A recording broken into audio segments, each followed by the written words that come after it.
শিরোনামে ফের সন্দেশখালী।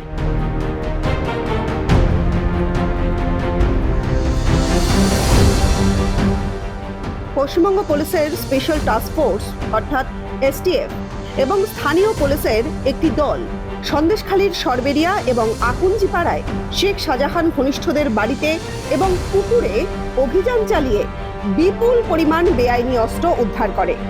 এই ঘটনায় শাহজাহানের আত্মীয় সহ একাধিক ঘনিষ্ঠ সহযোগীকে গ্রেফতার করা হয়েছে এবং প্রায় 29টি আগ্নেয়াস্ত্র এবং প্রচুর গুলি উদ্ধার করা হয়েছে। উদ্ধারের পরিমাণ কি চলুন জানবো। তল্লাশি চালিয়ে প্রায় 29টি আগ্নেয়াস্ত্র, যার মধ্যে 10টি লম্বা এবং 8টি ছোট আগ্নেয়াস্ত্র রয়েছে এবং প্রচুর পরিমাণে তাজা কার্তুজ উদ্ধার করা সম্ভব হয়েছে।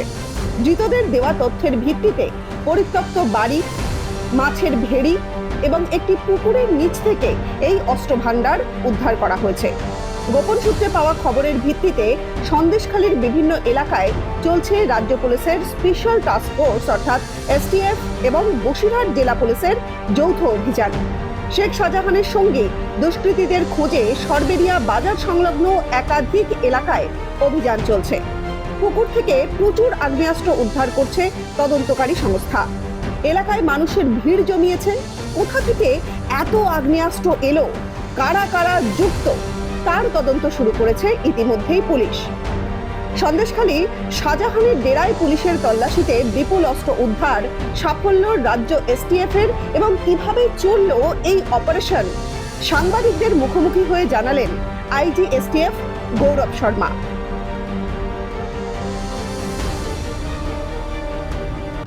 और এনার যে পুরো এই নেটওয়ার্কটা যেটা এখানে আমরা এখনো পর্যন্ত আনার্থ করতে পেরেছি, এরা mainly associates of Sheikh Shahjahan. और এই নেটওয়ার্কটাই এই আর্মসগুলো এখানে আনিয়ে অনেক জায়গায় লুকানো হয়েছিল, আর এটাই টাইম টু টাইম ব্যবহার করা হতো অনেকগুলো অ্যাক্টিভিটিসতে। সেটা এখনও পর্যন্ত যা অ্যাকিউজগুলো আমাদের অ্যারেস্ট করা হয়েছে, যে আমাদের ইন্টেলিজেন্স আছে তার ভিত্তিতে আমরা এটা খবর পেয়েছি। অ্যাকিউজদের সম্পর্কে আমার পাশে আইজি সাহেব আছেন বারাসাত রেঞ্জ, উনি আপনাদেরকে ডিটেইলডভাবে একটু ব্রিফ করে দেবেন। এছাড়াও বসিরহাটের আইজি রেঞ্জে অমিত পি জওয়ালগি, আইজি বারাসাত রেঞ্জের তিনি কি জানালেন সেটাও শুনবো। এটা ইন্টেলিজেন্স বেস অপারেশনস। এখানে এই অঞ্চলে অনেকগুলো ভেরি আছে। এরা আর্মসগুলো ভেরি এবং অ্যাবান্ডন্ট বাড়িগুলোতেই এরা রেখেছিল।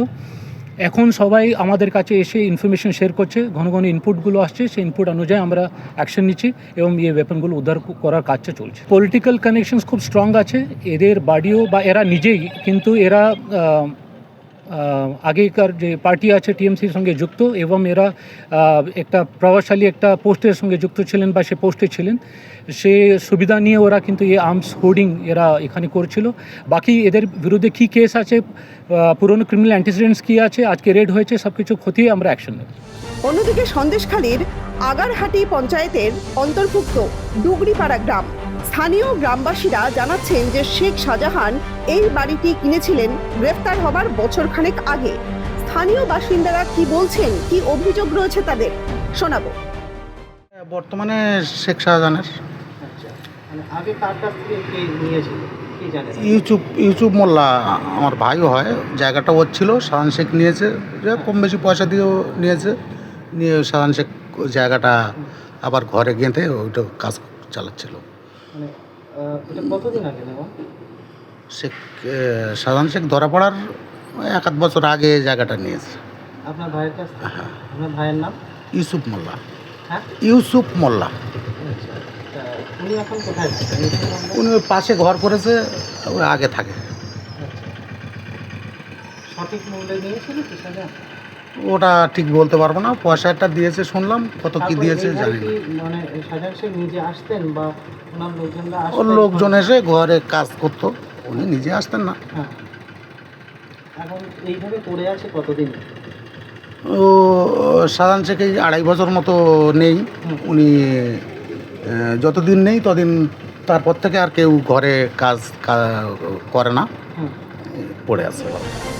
এই বিপুল পরিমাণ অস্ত্র উদ্ধারের ঘটনায় চাঞ্চল্য ছড়িয়েছে সন্দেশখালীতে।